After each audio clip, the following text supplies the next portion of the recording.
Yo no voy a decir que una cosa sea mejor que la otra, pero quiero mostrarte un poco lo que vendría siendo una diferencia.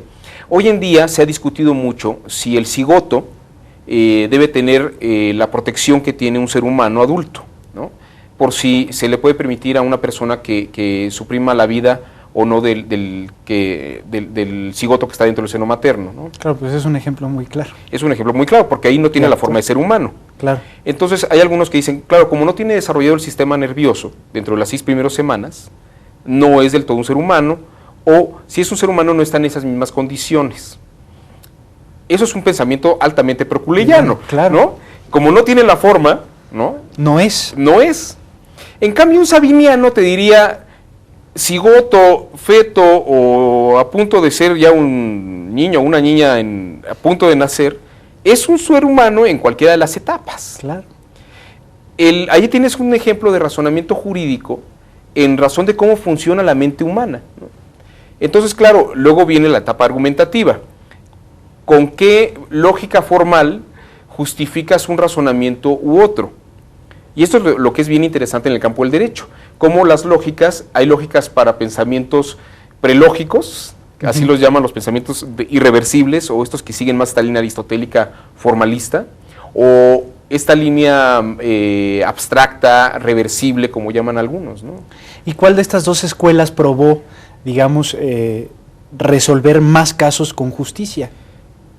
No, bueno, es que yo te diría, el niño resuelve en justicia con la capacidad mental que tiene. El otro desarrolla una capacidad mental diferente. No es que la física de Aristóteles sea mala. Lo que pasa es que la física de Aristóteles funciona con los parámetros con los que pensó Aristóteles. Newton y Galileo tenían otros parámetros de razonamiento. Y actualmente Heisenberg o Einstein o cualquiera de estos grandes físicos tienen un modelo totalmente diferente. Es como si me preguntaras, ¿la física contemporánea es mejor o resuelve más problemas que la física newtoniana o que la física de Aristóteles? Son modelos diferentes de razonamiento. Entonces siempre vamos a poder justificar lógicamente una decisión, o más bien cualquier decisión. Bueno, justificar, se puede explicar por qué alguien está pensando como está pensando. Aquí lo interesante sería pensar qué es lo que nos conviene más pensar.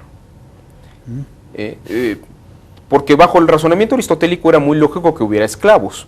Claro.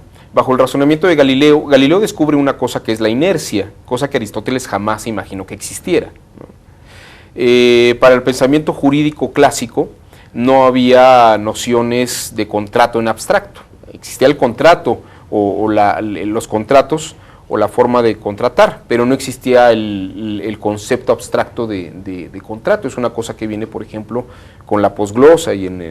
Actualmente, y esto lo explica Hans Kelsen en un texto que se llama Sociedad y Naturaleza, dice, la física cuántica, si la aplicamos al campo del derecho, siguiendo los principios de incertidumbre de Heisenberg, diríamos que todo es probable. Claro. Y no hay nada donde podamos sentar la seguridad jurídica. Hans Kelsen le tiene un terror a la física cuántica, porque dice, si seguimos la física cuántica en la que todo es incertidumbre, siguiendo a Heisenberg, el derecho no tiene sentido ni lógica posible, ¿no? Entonces, por ejemplo, Kelsen dice que hay que mantener el razonamiento jurídico al modo de Newton, ¿no? O al modo de Hume, que seguirlo al modo de la física cuántica. Y todavía, por ejemplo, haría falta que hubiera nuevos pensadores del derecho que explicaran cómo razonar en el campo de la física cuántica. Hay un par de autores anglosajones muy interesantes que han trabajado sobre el tema de un modo muy interesante. Uno es Cardoso, el otro es Robert Hutchins, que fue el decano de la Universidad de Chicago, que hablaba sobre cómo después de la explosión atómica toda la física cuántica puede trastocar la ciencia jurídica. Híjole, parece increíble pensar que haya puntos de encuentro entre estas dos materias tan distintas, ¿no? Dos esferas del conocimiento, dos ciencias completamente, que a primera vista separadas, ¿no?